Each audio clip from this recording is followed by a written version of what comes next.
Hey everyone, Revan here, and welcome back to Feed the Beast University, where today we're going to be looking into getting into our first flight. So sit back, enjoy the video, and let's see what we can't get done.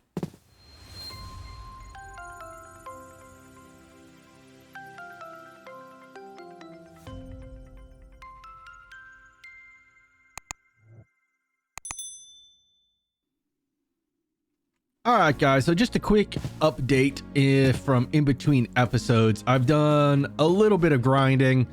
As you can see over there, I set up a resource miner, and I actually have a secondary ore miner over here. I also updated this solar panel to be the tier 2 one, so it's a little bit bigger. We're sitting here producing 3,875 RF a tick. And this little guy down here is only using 660. So I'm not really worried about drawing off this extra energy just yet, because once we upgrade this to the next level, I'm not 100% sure what our overhead is going to be on it. So we'll just kind of let that go. But we have been collecting and collecting and collecting, and I just messed something up there. There we go. We've been collecting quite a bit of ores here. As you can see, I have a bunch of litherite, a little bit more of the iridium.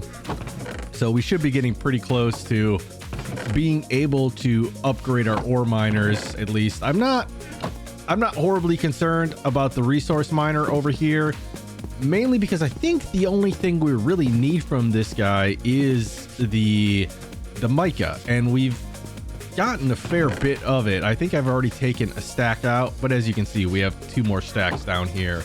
So I'm not 100% sure if I'm going to upgrade that or not. I may wait until, you know, I'm fully situated with these guys up to at least tier 4 or something like that before I worry about messing around with that guy.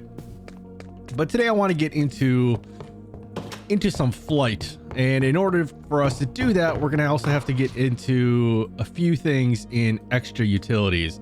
So if you've played modded before, you'll be familiar with this item. If you have not played modded before, this is an item that is in a lot of packs, which allows for flight, and my JEI sync is turned off for some reason. But if we just come over here and everything works with us, we have something called the angel ring. Now this one, it's a bauble that when it's in your inventory, it allows for creative flights, and for the most part it's usually not too difficult to get. You need something called a flying ring or flying squid ring, and in order to make the flying squid ring, you need a chicken ring, and those guys are fairly simple to make. It comes down to the angel ring when you need something called a cursed lasso with a ghast in it and a bat. In order to capture a ghast with a cursed lasso, the ghast needs to be pretty much 1 heart or less, like half a heart. So it can be a little bit tricky to actually get these guys to do it, but I think we have everything we need. The only thing we don't have is we don't have a bat and a golden lasso, but I did make the lassos. But we can probably start off by making ourselves a chicken. I thought I had a golden lasso with a chicken in it. Let me see here. Golden, we have one with a squid, and we have one with a chicken, so I'm not 100% sure why it didn't want to work here. But we need 2 feathers, 2 pieces of iron, and 2 resonating crystals.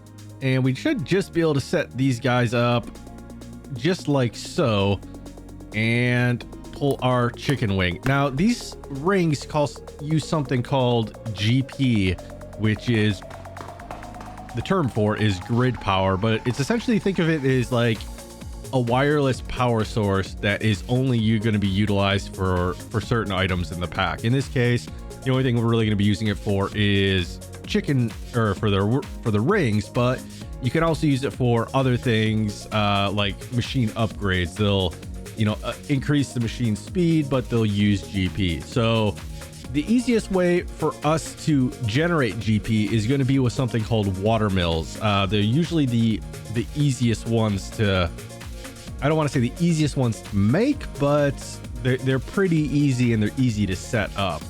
So these are all the mills here. We have windmills, lava mills, water mills, fire mills, and a dragon egg mill. The dragon egg mill is going to be like the end game thing. You put a dragon egg on it, it gives you 500 GP, and you essentially never have to worry about GP again. But we're not quite there yet. What we do need, though, in order to make these mills is we're gonna need something called stone burnt.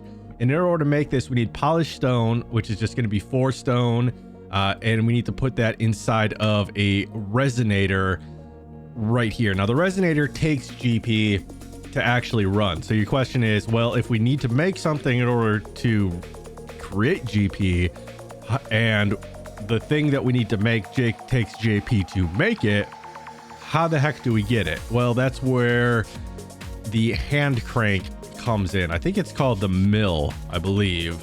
So this guy right here, the manual mill, we need to make up one of those, and it's essentially a hand crank for the resonator. So let's kind of come back over here and get that set up. So resonator is going to be a resonating redstone crystal, a block of coal, and some iron. There we go. We have 1 resonating gem left, so that's going to be interesting because considering we need 2. We'll make up this mill, and I think we can make this. Yeah, we need an ender shard, so we just need some iron and a stick here. And then we should be able to make up one of these guys. There we go. And we'll just make 2 to begin with. And then we need this resonator gear, which is just going to be redstone torches and a plank of wood. There we go. And we're going to need some polished stone. And we now have our manual mill. All right, so we can just take this bad boy. And for now, we'll just set him in the middle of the room since that's where we actually need it. But you just place that on top. And the nice thing about this is you just click it once and it starts working. It'll start generating grid power. If I look away from it, it'll stop, but I don't have to hold down my mouse button. It'll just kind of keep going. And we'll just sit here and AFK for about a good 10 minutes or so. Let a bunch of the polished stone go through and be turned into stone burnt. And then we should actually be able to make our first mills. And then we can take the manual mill off and just create stone burnt automatically. Obviously, we'll still have to load it with stone or polished stone, but we won't actually have to sit here and wait for it. We can go off and do other things.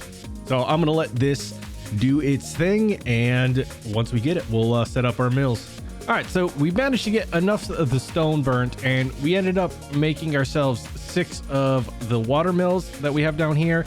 I'm just waiting on some more thickened glass here so that I can actually put it over where the water mills are going to go. So we'll just kind of collect what's made and see how far this gets us here. All right, so let's take these outside and see if we can't get them set up. Yeah, we still have enough daylight. I'm still kind of paranoid about nighttime, even though not usually a whole lot to worry about around here. I have taken out our garbage pile and I'm just putting this in its stead. This is where we're going to put the water mills. Now, the way that I like setting these guys up, everybody kind of has their own individual way of doing them. I just kind of find this is the best setup for me. What we'll do is, the way that these things work is they generate 16 GP per side of water that they have on them. So this guy currently is not generating any water, or I'm sorry, any GP. But if we were to put a water source block right there, as you can see, we are now generating 8 GP. So I'm sorry, each one of these will generate 16 GP. So that's 4 per side. So this side has the running water against it. As you can see, this one is not really doing as much. I'll explain that a bit, but the further away you get from the source block, the kind of, it's considered the lower the rate of the water flow. So the highest GP generation you're going to get is if the water mill side is facing the first part of the water flow. So this is the source block, this is the first part of the flow, so on and so forth. So if we just set these guys up like so, we'll now have these 2 sides are covered by the first flow block, and these 2 sides are. So then we just need to put a source block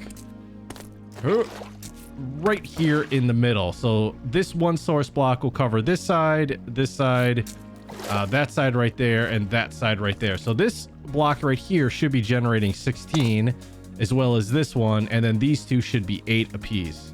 It's a little bit more because it's flowing down that, but if we were to like block it right here, it would just be 4. So we'll just take these guys and fill them up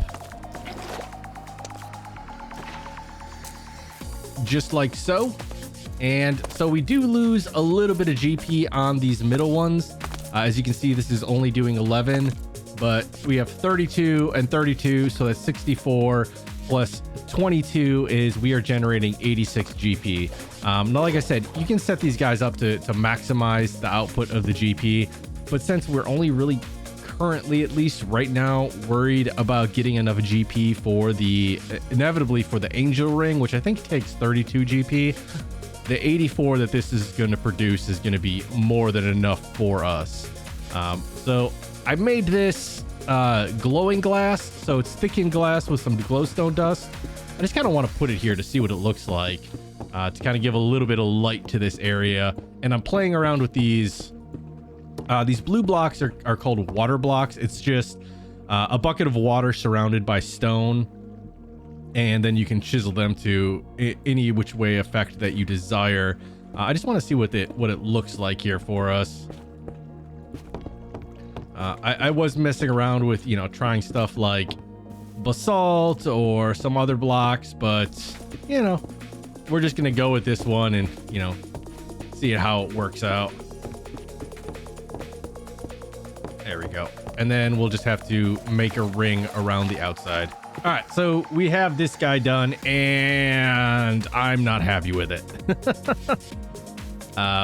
Reason being, I think it's the shader pack that's kind of making these blocks tweak out a little bit. So also being colorblind doesn't really help to make me feel like these colors aren't matching up. So, but I'll worry about that in between episodes. But we now have GP, so we should be able to use our our chicken wing, which I am holding down the space bar, double tapping it, and essentially all it does is kind of slow our fall down, right? So this would help us if, you know, let's say we didn't want to take fall damage anymore. We could just kind of hold down the space bar and just slowly fall to the ground if I can actually get a hold of it. It's kind of hard to get a hang of this guy. There we go. See, I'm just kind of gliding down there. And that's really all that it does. So it's not a very good ring. It doesn't really give us any type of creative flight. Doesn't let us get to places that we may not have been able to get to places before.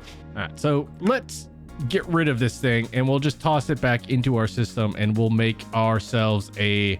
Actually, I'm going to need that back because I'm remembering this system is not recognizing the lassos.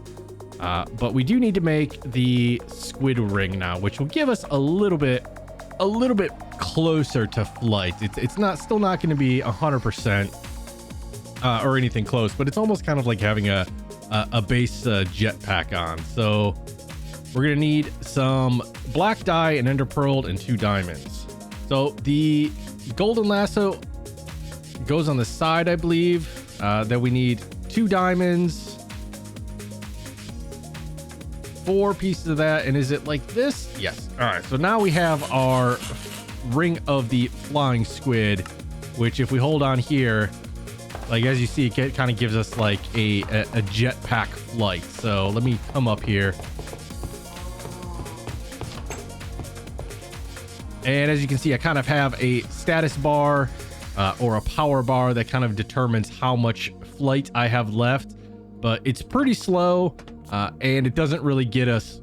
It's still not the creative flight that we really kind of need in this pack or inevitably want, but it's something to start with.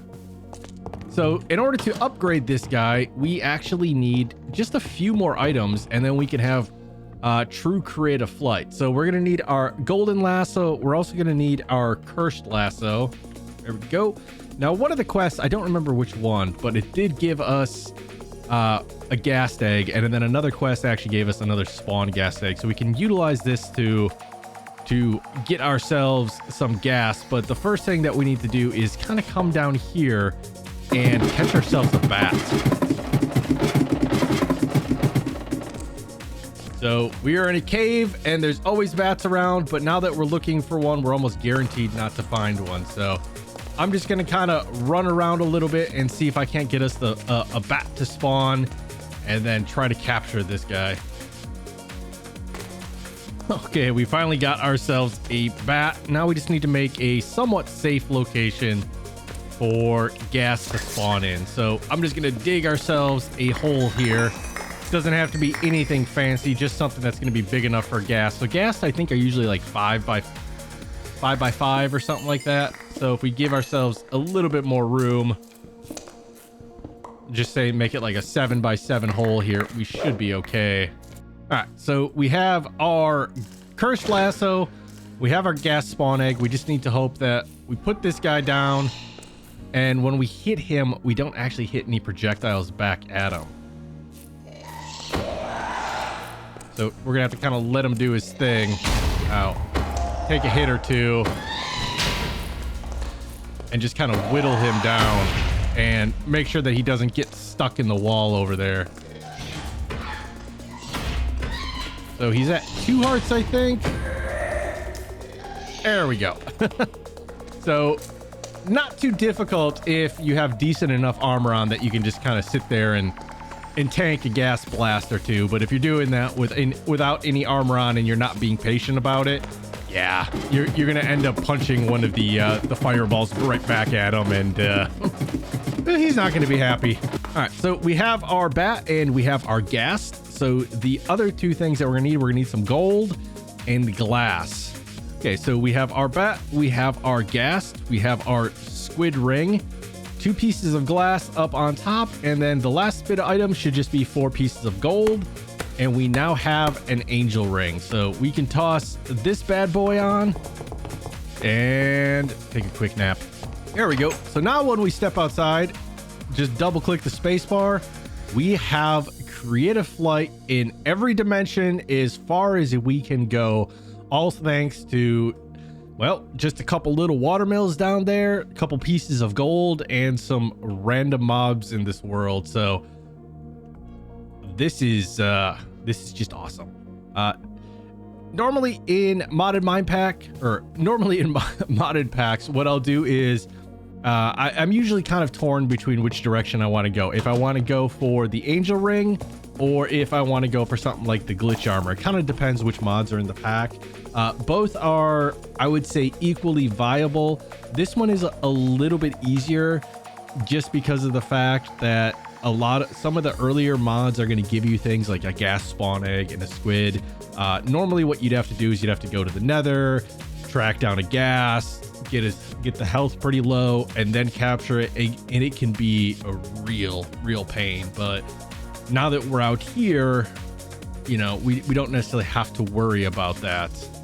So we have a bunch of these quests that we can do as well, like a lava generator and a fire mill and stuff like that. So we don't get any rewards for these, but I suppose we can add them to our list just to kind of get them knocked out and start knocking out some of the more basic quests that we have in this pack.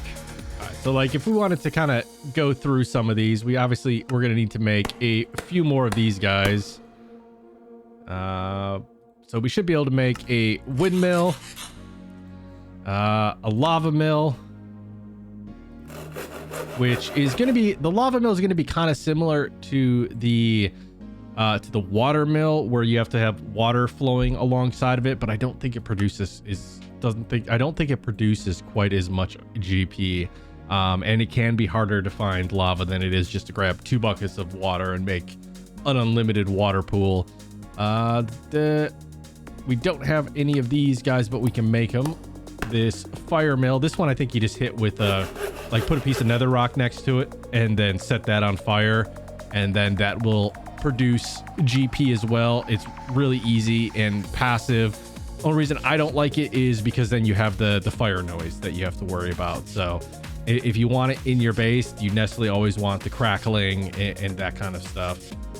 These lunar panels, I don't know if we can actually make any of this. Oh, we can. So we just need to take lapis, which we have one of. So we're gonna have to wait on that. We have more lapis in our ore miners. We just haven't actually gotten around to grabbing that up.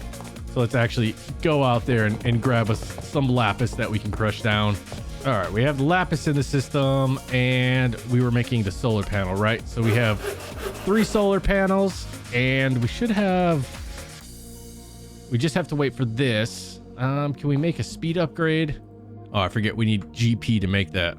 All right, but in the time that it took us to try to make the stuff that we need for the speed upgrade, the other guys, these lunar reactive guys, actually already finished, so kind of a moot point at this point. All right, but we have our 3 lunar panels, so we can just toss all of these guys back in there.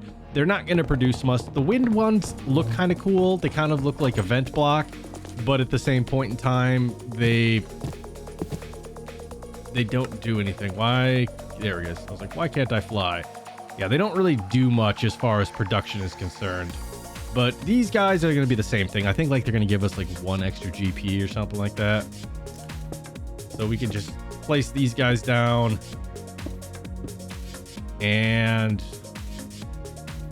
yeah, this is generating 1 GP. So they're really cheap to make, but you don't get much out of them. And for every one of the solar ones you make, you kind of need to make the lunar ones. And I don't know what the flip over is. Like, I don't know if the moment these guys stop working that these guys are going to start. So you may have bumps and spikes in your GP production. So I can't really guarantee that. And as you can see, yeah, last episode I was talking, the reason I like these solar panels is you can kind of slowly step up the upgrading of them. As you can see, we still have 5 of the litherite panels here that we haven't upgraded. So once we upgrade those, we'll actually make even more RF, because pretty soon here we need to start looking into actually getting into some real machines, like mechanism and stuff like that, as well as finally getting into an AE system. And in order for us to do that, we're gonna need a lot more power production than we have. I have an idea for that. It's kind of a broken power production if you ask me. It's self-sufficient, and it has the potential to make a crazy amount of energy. So I might go that direction. It's not the prettiest of setups in the world, but you know, for what we have and what we need, it's gonna be, you know, it should be more than enough. We'll take you guys off, and we'll just set you here for now, just in case we need to make stuff and things and stuff. All right, so what did you guys get me? Oh, you get me another solar panel, and you get me 3 lunar panels. Okay. I am speed. We might as well make that real quick. I got 1 and 2 speed upgrades, so we can just toss 1 in each one of these. But these guys are going to take GP. So every time we toss one of these speed upgrades in there, I think each machine can take 4, if I'm not mistaken. It's going to take more GP. So if you start utilizing the machines that use these type of speed upgrades, you are going to have to watch your GP, because the machines will take priority over items like the angel ring and stuff like that. So if a machine kicks on when I'm out and about, or if I'm flying up in the sky and all of a sudden I no longer have a steady 32 GP to run this ring, I'm just going to drop from the sky, and life is going to be oh so pleasant at that point in time.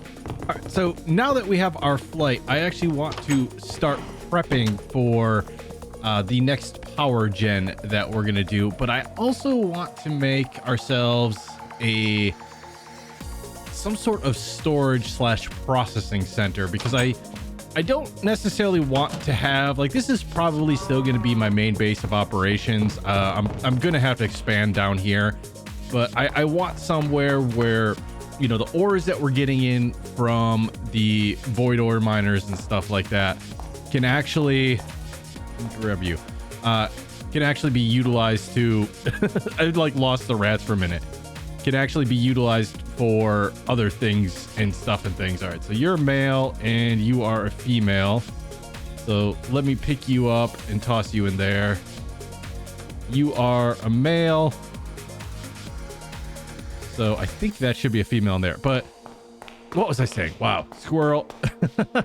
But yeah, I want to be able to get it set up so that the ores that we have coming in can actually go and be processed somewhere other than down here. And the reason I want that is essentially so we don't end up with too much storage or too many machines in one place. Like I want machines down here to do work and that I can set up patterns and stuff like that in there, but I want the bulk of my processing to be done off-site. So all I'll really have to worry about is getting the materials from over there or wherever we set this up into here.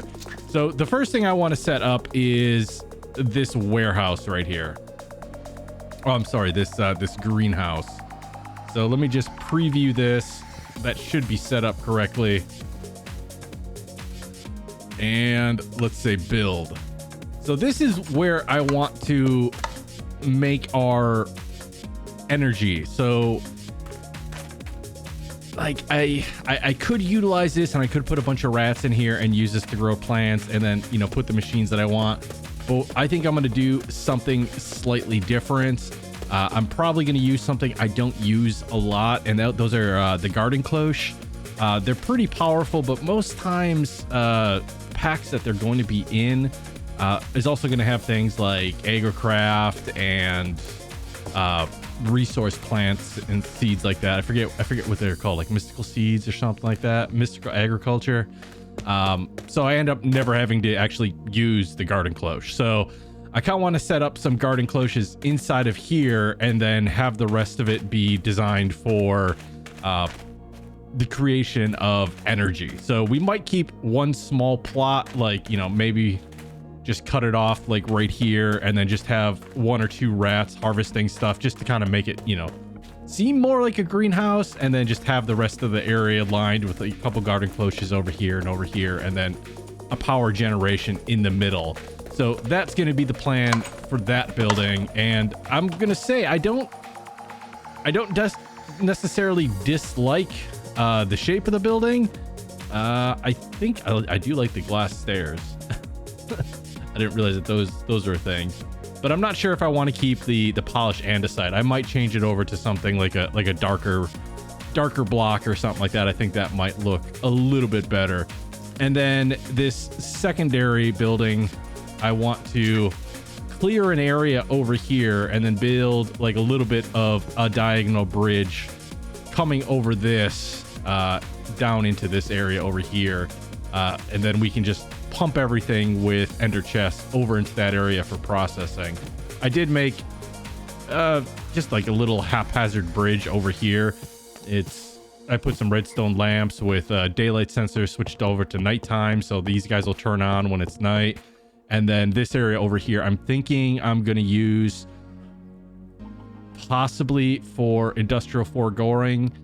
If I can find a building that's big enough to house some of the machines that we're going to have to make for that, because I don't really foresee us really utilizing much from industrial foregoing, especially, you know, like some of the energy producing machines and stuff like that. I don't think we'll really use it, so we may just utilize this area to make them and set them up and kind of show you guys how everything works. But yeah, I don't plan on coming out here too much. And then I do eventually need to find a place to do my magic mods. So, you know, we have some hilltops and stuff like that over here that, you know, we could make something kind of neat up on top of here. It is a flower biome, so, you know, the grass is going to be, you know, very vibrant. And we got these trees over here. I think these are cherry trees, mineral cheese. But yeah, we'll see how that goes.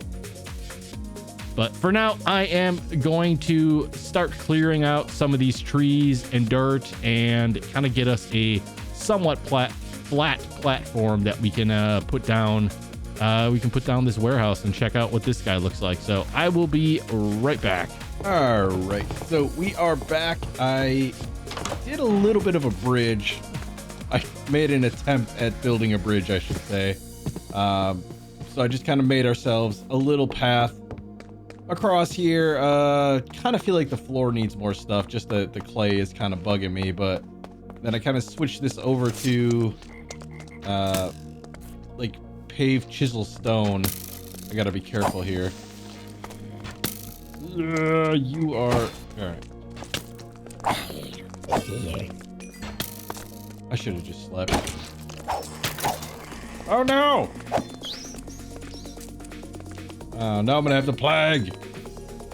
But yeah, I just kind of set this up over here, just something quick and dirty. I wasn't worried about it being perfect. I just wanted something that I could get a general start to. Like when I build, how to say this? I'm slow at building. So I'll build, I find that if I build a general structure, the more I live with it, the more I find myself, you know, being like, oh, I'm going to add this, or, oh, I want to add that. And it slowly kind of grows on time. Either that, or I just completely ignore it. But this is the warehouse. We need a way in. All else fails, use the button.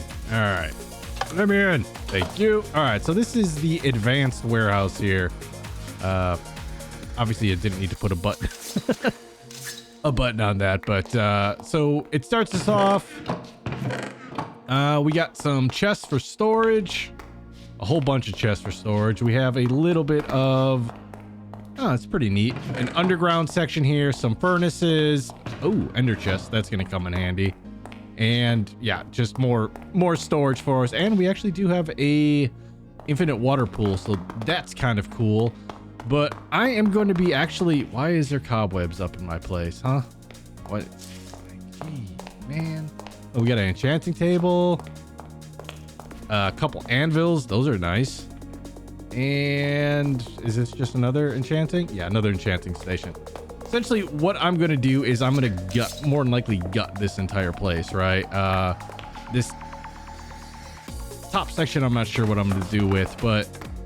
I'm going to gut it, and I'm going to line the walls, especially down here, probably down here, since up here there's glass and everything like that, so I may have to be a little bit trickier on how I build stuff, but I'll line the walls with drawers and stuff from storage drawer, and then I'm going to end up piping and other button. I did that.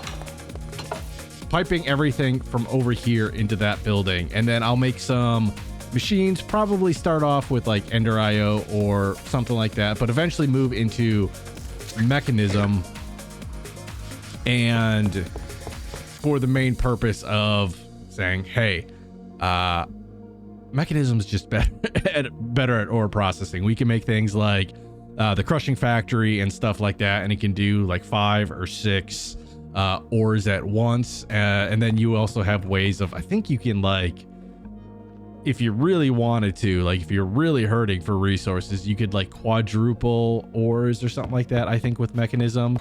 But we are actually going to have to call it an episode there.